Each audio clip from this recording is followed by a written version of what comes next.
Hello. My name is Kim Addis, and I am the president and founder of Frame of Mind Coaching. And you have just joined the Frame of Mind Coaching podcast, where we invite leaders to join us on the podcast to get coached live and in person right on the show. Today, I can't tell you how excited I am to have this conversation with my guest, Richard Zinck. Richard, welcome. Thank you. Welcome. Thank you. Thank you very much. So you are in Brampton, which is near Toronto, and you are the VP of sales for a company called inField. Is that correct? Yes, that's right. Okay, so tell us a little bit about what you do, and then we're going to talk a little bit about what your challenge is and where you're headed to. Okay. So what we do at inField, we do self-serve cafeterias. Okay. They say it's almost like a store, and what happened is that when I started 6 years ago, I seen people doing this in the U.S. and they were doing it was a big business in the U.S. and not in Canada. And what they're doing, they were using a kiosk for people that would come up and they would buy, just like going to the grocery store and using the self-serve kiosk. Only we do this inside factories and offices. Okay. And so what it is, I didn't have to create it. I could just buy a kiosk and do it. So I found an investor, and we right away we went in and started doing a lot of sales with the kiosk self-serve cafeterias. Like we were doing like Amazon. We did all the Amazon plants, and it was going really well. And I'm always looking for the next. Sorry about that. I'll turn that down. Yes, I forgot to tell you to turn off all your devices. There you go. It's off. Okay, so what we did is I'm always looking to go to the next stage, and these were going for probably 15 years in the U.S. already. So what I wanted to do it on an app, and my partner they didn't want to do it, so I left that company and started another one. And then again, we started with the kiosk so we could have some business, and then when we went to do the app, he didn't want to do the app, so I left again. And then I started again with, now I went to inField, and I said to inField, like, can you create an app for me? I don't want to have a kiosk. Kiosk is $16,000, and it's not personal. So I want to be in the hands of everybody, because if I'm in their hand and I have a selling system that I can sell to them at work, I can sell them anything, anytime. And I can get payroll deductions, so I have a wallet that they can put money on from their pay, and they can buy anywhere. So first we have to get them onto the app here at work. And then from there, then we can start creating the aftermarket sales, so selling other things. Okay. So inField created the app for me, and we joined together and joined in a partnership. And now we're doing factories with an app. We're the only ones doing just an app in the whole world. Okay. So, and it's working well. It's very successful, right? Yes. Yeah. It takes off like right away, but you have to. First, I had to convince people to use a kiosk. Right. And when I first went into the kiosk, the first break, everybody told me to go to hell, and nobody used it. Right. So by the next break, I had everybody signing up, because what I did is I always think that there's always these roadblocks. There's always a wall that you have to get through to reach the customer. And so what I did is I figured out, figured that they were afraid to use it, and they were all working with other. Their other employees, they're all like friends, and nobody wants to look stupid. So what I figured was that nobody would want to try it, look stupid to their friends because they couldn't do it. But that wouldn't have happened, but they don't want to take that risk. So what I did is I put $5 on everybody's account. I said, if you sign up, I'll give you $5. And it was like, that's all it took. And it went from nobody to everybody signed up. Wow. So all you had to do was give them an incentive to try it. Yeah, I had to let them know that I was thinking of them. Because they came up and they said, why did you give us $5? I said, you know what? I'm using your time and your break to sign you up, so I'm going to pay you for your time. I just wanted to try it and see that it would work. Right, and it worked. Like right away, we got everybody. We were covered by like Financial Post right away, so they did a big write-up on it. Amazing. But so now, doing with the app, like coming back with the app, then you've got to do it all over again, because people got used to the kiosk. Now you got to get them used to an app. And with COVID, it's made a big difference with COVID, because now nobody wants to touch kiosk. Right. Yeah. And now the app is like very popular. Right now we're getting accounts like crazy. People are just calling left, right, and center to get us in. Amazing. So, but that's not really what you want to talk about, right? Like, so here you are, you're an entrepreneur, you're an innovator, you have great ideas, and you have the ability to implement them. And when you hit a roadblock, you take a sharp right turn and you try again in some other way. So you have that gene inside of you. Yeah. Meanwhile, you had some kind of experience in your life where you changed quite dramatically. Can you tell us about that? Well, see what happened I used to run the catering trucks, the coffee trucks, going to the factories. That's what was I started doing when I left home, Yeah. and I got really good at it. And I just started taking over the industry in Ontario. So like I went to Guelph in 1989, and I put 10 trucks there 1 month. I put 30 trucks there in a year. Like we did $6 million a year. I ended up and I computerized the coffee trucks. Okay. First ones ever to do. I did that in 1994, and I created my own truck too. I completely redesigned the truck and put a computer on it. And so I won Entrepreneur of the Year in 1995 in Ontario, and got nominated for Canada. But the problem was, like, I was in Toronto Sun. They did a full page story on me. But it's so much press. So many things. They just follow me because I'm always doing something different. And but what I seen when I seen the story was I seen, who the world seen me as and not who I wanted to And what do you think they be. saw, and what did you want them to see? I was the destroyer because I can go anywhere and take, like in selling is real easy for me. I could go destroy anybody. You go against me, I'll beat you every time. And but see, I don't want to be that guy. Like I want to change the world. And I started thinking that if I could be a destroyer, why can't I be a creator? So I've been like in 90 when I won the Entrepreneur of the Year, I quit. I quit everything and I went away for a year and a half and I didn't do anything because I was trying to find who I am. Because like people just seem like people would pay me to go destroy other people. Like just tell me who they want that guy's business and I go take it. And it's just because it's what happened to me in my youth, and I had to figure out what it was and how can I help people and how can I turn it around the other way, like to be a creator and make everybody win. So what happened in your life? In other words, how did you move from being a destroyer to a creator? I had to figure out what it was I was doing because I could, like I said, I just did things. I don't know. I would do things naturally. It came to me, and I was trying to figure out why does all these things just come to me. And what I learned was that, like, it took me 20 years to figure it out now. And what it was is I can reach the flow state where all the ideas in the universe come to you. And Okay. I had to figure So out how I did it. let's slow down a bit, okay? Because you're a guy who just gets stuff done. You're the one who's the mover and shaker. You have ideas, you implement them, you run with it, and you succeed. And so now you're talking about flow state, and our audience is kind of going, wait a minute, what just happened? This conversation just took a sharp right turn. Yeah. What do you mean by flow state so that people It's understand exactly what you're talking about? okay. So what I learned, like by studying myself, what I've done, and what I got was that ideas don't come from us. Ideas come from the universe, and it's like you're talking about. What is your company? Your company is about mindset, right? Frame of mind coaching. You're Frame of speaking my mind. language, but I want you to try to Yeah. explain, right?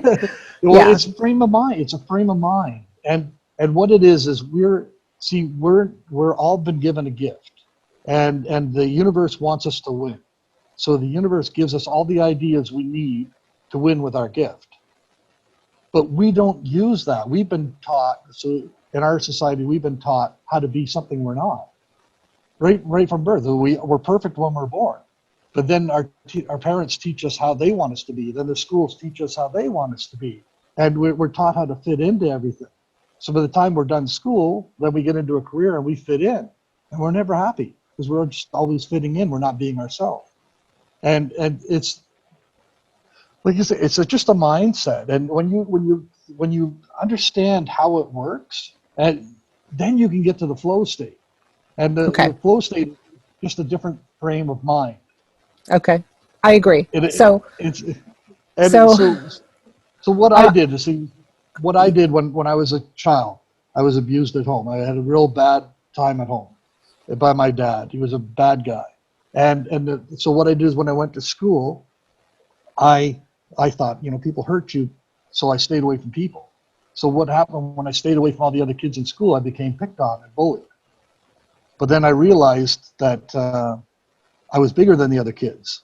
So whenever somebody would bully me, I would just beat them up. So I ended up fighting every day from grade 1 to grade 8. Every single day I was in a fight. wow. Always people coming after me because I was the one that you had to beat, the big guy. And anyway, so my grade 8 teacher taught me. He brought me in one day and he said, he asked me why I fight, and I said because kids call me names. And he goes, well, like why do you fight? And I said because kids call me names. He goes, see, it's like, can't you see it's not working? So they call you a name, you beat them up, and then what happens? I go, well, then they call me a name again. He goes, yes, I want you to try something different. He says, I want you to walk away. And I said, that won't work. He goes, no, what you're doing isn't working. He says, I want you to try it for a week and then come back and see me. So I went for a week. I came back. He says, so what happened? And I said, well, they stopped calling me names. He goes, I just taught you how to respond instead of react. He says, biggest lesson you'll ever learn in your life. And I thought, yeah, okay, whatever. So I go through the year, and what I do is I had all this energy from every time they would still call me names here and there, but I had this energy inside. I would build up this superpower energy that nobody could beat me, right? And I could destroy anybody with it. But what I did is instead of using my fist, I started using my mind. I put it into my mind, and then it took me somewhere. And that year, like I was always like an average student. That year, I had the top marks in the whole school, and I won the school letter Wow. from just changing my frame of mind of what I'm thinking, right? And then I ended up taking that into business. And what I was doing too before that, what I would do is I always knew that somebody was going to attack me. And some days 20 kids would come after me. But I always knew every day I was going to be in a fight, and I didn't know where. I didn't know where they were waiting for me or when they're going to get me. So I had to make sure that I knew everywhere I was going. So like when I'm walking to school, I had to go in a way that I knew where all the fences were and all the gates were. Like if too many came, I had to know how to get away. I had to always know how to defeat them. Right. And see, it was the same in the school because I wouldn't know where they were in the school. I would walk down one hallway and there they are waiting for me. So all the kids that you tried. learn to think strategically. Yeah. So what I did, I didn't even understand what I was doing. I just did it. And this is how I sell. So when I sell, I do that now. So what I do is I know that if somebody is dealing in anger, then they're not thinking. You can't access anything in anger. You can't access the universe with anger. You can't access any ideas in Richard, anger. I'm going to ask you to just move back so we can see your whole face. Okay. Amazing. So what happened was, so what I did was I started putting all this together in my mind without even knowing I'm doing it. So when I went into the lunch truck business, it's very like territorial. So if you go into somebody else's territory, they threaten you. That's just the way that business was. Right. So here I am in this perfect world for me to succeed. Because what I did is I made them mad. They got angry. I got smarter. They were dumber because now they're angry. And I knew everything to do to make them lose. So making someone angry also means that you're making them dumb. Yes, because Okay. you can't think when you're angry. Okay. So I would love to talk to you for a whole day and a half if I could. And maybe we will one day, just hang out and talk, because I think we have a lot to talk about. But for the purpose of this podcast, I'm going to ask you one question. What is the challenge that you want to share with our audience today? My challenge is letting go and just being me. But you are you, right? I know, but I really see, the thing is I'm still defeating people in sales. I can take everything from everybody. It doesn't matter though. it doesn't mean anything. At the end of the day, to me, it doesn't mean anything. I want to be able to teach other people. Okay. I tried it with a landscaper. My son's landscaping, and he was working for a guy, and they had no business. This is like 3-4 years ago, and I went there and I said, you know what, I'm going to teach them, because I was trying to teach people before, and the problem is I would go in and try to teach them, and I would do everything, and they would get lots of business, and I would go away, and everything would go away. Right. The business would drop, and it's like, that's not helping them. Okay. So what I did when the landscaper, I said, I'm going to teach you how to reach the universe. And I said, I know it sounds crazy, but I'm going to teach you what to do, and I'm not going to get you any sales. We're not going to canvas. We're not going to solicit. We're not going to advertise. We're not going to do anything. And I bet you all the sales show up. And he got billionaire clients, all the who's who of Ontario, right away. Okay, And so audience, those of you who are listening, be completely honest. How many people just want to go talk to Richard right now? Everybody. So here's what we're going to do. I'm going to share with you something that happened to me that I think is very relevant for you. Okay? So 16 years ago, I started my coaching company called Frame of Mind Coaching, and I just started coaching people. And I didn't go to coaching school. I just started coaching people. Mm-hmm. Okay, so it came from inside of me, just like it's coming from inside of you. And very shortly thereafter, I coached this one gentleman who said, oh my God, like, how do I learn how to do this? I said, I don't know. Why don't you just join me? Coach with me. Like, I'll share with you what I'm doing. We'll figure it out. And after a little while, more and more people wanted to learn how I coach. Finally, one of my coaches said, can you put a class together? Can you actually teach us? And I said, I don't know how I do this. I just do it. Right? Like, it's not necessarily logical, but I was pushed. I was forced to actually create a certification program to teach people how to coach. And what I discovered was that there was a system inside of me that was invisible. Like, I didn't realize it was there. There was a logic, there was a process, there was a philosophy, there was a methodology. And the minute that I was forced to teach someone is the minute that it became tangible, and let's call it pass-onable. I could pass it on. Mm-hmm. And it sounds like that's exactly what you're trying to do, is pass on, let's call it your magic, and package it in such a way that you can take it and give it over as a gift to somebody else to employ for their own use. Right? So the question becomes, how do you do that? How do you package it? And really it's by talking and having somebody else capture what you're saying. So instead of going in and doing anything for anybody, what you might do is do it alongside them and then say, here's why I did it this way. Here was my rationale. Here was my thinking. Here was my approach. Here's what I noticed. So now you're actually creating, let's call it Richard's plan for universal thriving. I don't know, I made it up, right? Yeah. But the moment you're able to take someone with you where that person is capturing your ideas is the moment that you're actually in a role, in a position of being a teacher, a mentor, and I like to say a coach. Because you aren't really sure what you know. Well, I'm getting there now. So what I do with the landscaper, I was just doing things. Like I would let go and I would just do things without thinking about it. Like the idea came, I did it. The idea come, I'd do it. The idea come, I'd do it. And then what I got was, I was thinking, well, this is all working for them. Like you said, like the same thing you were saying. Like as you start teaching, you start learning how you're teaching. So then I started doing those same things with my business, and it just everything worked. Everything worked. Like the first place I went into with the kiosk for the cafeteria, I told the guy I don't know how to do it, and he gave me the place. See, before I used to tell him I knew everything, and I started telling him what the truth was, that I don't know how to do it, but I'll figure it out. And he did it. And this is what I was telling the landscaper, same thing.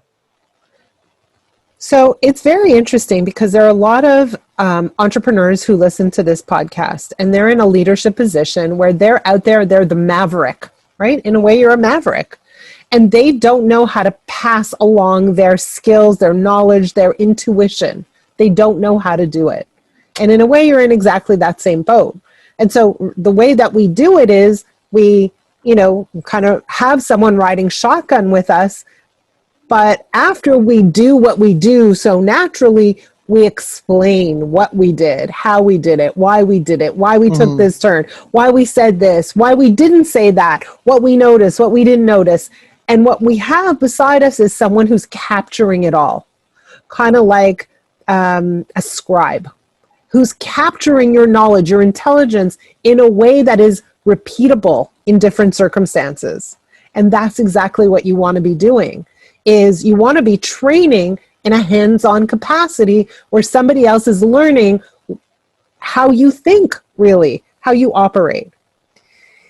And as I listen to you and as I see that you're trying to make a transition to doing more and more and more of this, your job is to have more and more people that you can train, that you can explain, that you can show, that you can demonstrate, more and more of those scribes, so that suddenly you actually bring together a body of knowledge or an approach that is uniquely yours, that now you can pass on over and over and over and over again.